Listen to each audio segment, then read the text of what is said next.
তৃণমূলের বিদ্রোহী ব্লক তারা মিশে যাচ্ছে এনসিপিআই এর সঙ্গে। এই এনসিপিআই এর অফিস পশ্চিমবঙ্গেও রয়েছে, হাওড়া সাঁকরাইলে রয়েছে এনসিপিআই এর অফিস। যে ছবি আপনারা দেখতে পাচ্ছেন এই হচ্ছে সেই রেজিস্টার্ড অফিস। একটি স্বেচ্ছাসেবী সংস্থা জাগো বিশ্বর কার্যালয়ে আছে এনসিপিআই এর অফিস, যেখানে পৌঁছে গেছে ABP Ananda. Nationalist Citizens Party of India, থানা সাঁকরাইল, পোস্ট অফিস বাণীপুর, গ্রামের নাম হাটগাছা। এই হচ্ছে তাদের অফিসিয়াল অ্যাড্রেস। প্রতিষ্ঠাতা যারা স্বামী স্ত্রী উত্তীয় কুণ্ডু এবং তার স্ত্রী রয়েছেন, তারা দুজন, একজন এই রাজনৈতিক দলটির সভাপতি দায়িত্ব সামলান, আরেকজন সহসভাপতি। পারিবারিক রাজনৈতিক দল বলা যেতে পারে।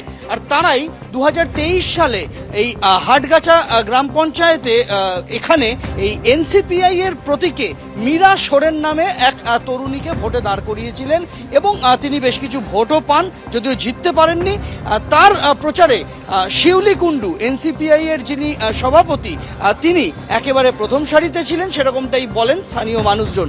কিন্তু এই রাজনৈতিক দলের সঙ্গে তৃণমূল কংগ্রেসের বিক্ষুব্ধ সাংসদরা গাঁটছড়া বাঁধায় রাতারাতি খবরের শিরোনামে শুধু নয়, এই মুহূর্তে দেশের প্রথম যে 5টি রাজনৈতিক দল অন্ততপক্ষে সাংসদ সংখ্যার বিচারে পার্লামেন্টে প্রথম সারিতে রয়েছে, সেই তালিকায় নাম লিখিয়ে ফেলেছে এনসিপিআই।